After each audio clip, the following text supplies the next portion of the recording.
கல்யாணம் ஆன ஒரு ஆம்பளை சந்தோஷமா இருக்கானா என்னங்க காரணம்? ஒன்று அவன் பொண்டாட்டி வரமா இருக்கணும், இல்லைன்னா ஊருக்கு போன பொண்டாட்டி வராமல் இருக்கணும். உங்களை பத்தி சொல்லுங்க. எனக்குன்னு எடுக்கிற டிசிஷன் தான் கேனத்தனமாக எடுப்பேன். அடுத்தவனுக்கு டிசிஷன் எடுக்க கொடுக்குற அட்வைஸ்லலாம் என்னை எவனும் அடிச்சுக்க முடியாது. நாம இல்லாத இடத்துல நம்மளை பத்தி பேசுறாங்கன்னா என்னங்க அர்த்தம்? ஒன்று நாம் பிரபலமாக இருக்கணும், இல்லைன்னா நாம் அவர்களுக்கு ப்ராப்ளமாக இருக்கணும். அடுத்தவங்களை பத்தி என்ன நினைக்கிறீங்க? அடுத்தவங்க நம்மளை தப்பாக நினச்சா நினச்சிட்டு போட்டோம் சார். அதனால் என்ன கிடச்சிரும், நமக்கு பிடிச்ச மாதிரி வாழ்ந்துட்டு போவோம். எந்த விஷயத்த நீங்க தள்ளி போடாம பண்ணியிருக்கீங்க?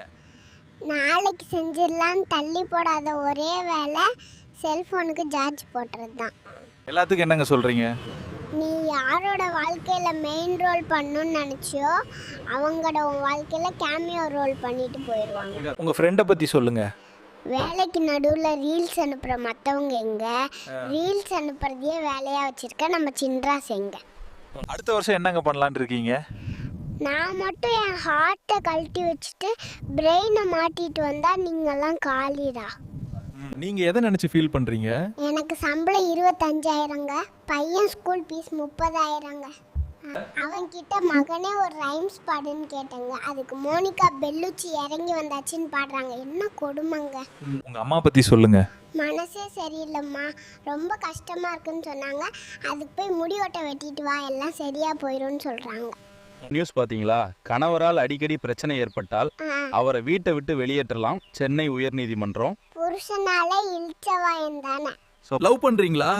ஏங்க நீங்க வேற, வீட்டில் கடுகு டப்பால வச்ச 10 ரூபா திருட முடியாதுன்னா எப்படி ஒரு பொண்ணோட இதயத்தை திருட போறேன்னு தெரியல. எப்பவும் ஜாலியா இருக்கீங்களே, உங்களுக்கு இந்த ஃபேமிலி ப்ராப்ளம்னு எதுவும் இல்லையா ப்ரோ? அட அந்த ஃபேமிலிக்கே ப்ராப்ளம், நான் தான் போவியா. கடவுள் நேரில் வந்து என்னங்க கேட்பீங்க?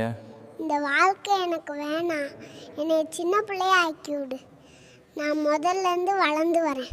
ஏன் ப்ரோ இத்தனை வயசாகுது பாக்கெட்ல ஒரு பர்ஸ் வச்சுக்க மாட்டீங்க? ஏன்னா பணமே இல்லை, இதில் எங்கே பர்ஸ் வைக்கிறது? பெண்களுக்கு ஏன் மாமியாரை பிடிப்பதில்ல? டேய், அவங்களுக்கு 2 நாளைக்கு மேலே அவங்க அம்மா வீட்டில் இருந்தால் அவங்க அம்மாவே பிடிக்காதுடா போவியா. உங்கள் ஃப்ரெண்டை பற்றி சொல்லுங்க. எனக்கு என்னமோ நான் அவ கூட சேர்ந்து சுற்றினதுனால தான் உருப்படாமல் போயிட்டணும்னு தோணுதுங்க. இந்த ஜென்ரேஷன் லவ் பற்றி சொல்லுங்க. காதெல்லாம் ப்ளூடூத் மாதிரி பக்கத்தில் இருந்தால் தான் கனெக்ட் ஆகும், அதுவே தூரமாக போயிட்டா சர்ச்சிங் ஃபார் நியூ டிவைஸ். அவ்வளோதான் வாழ்க்கை. எல்லாத்துக்கும் என்னங்க சொல்கிறீங்க?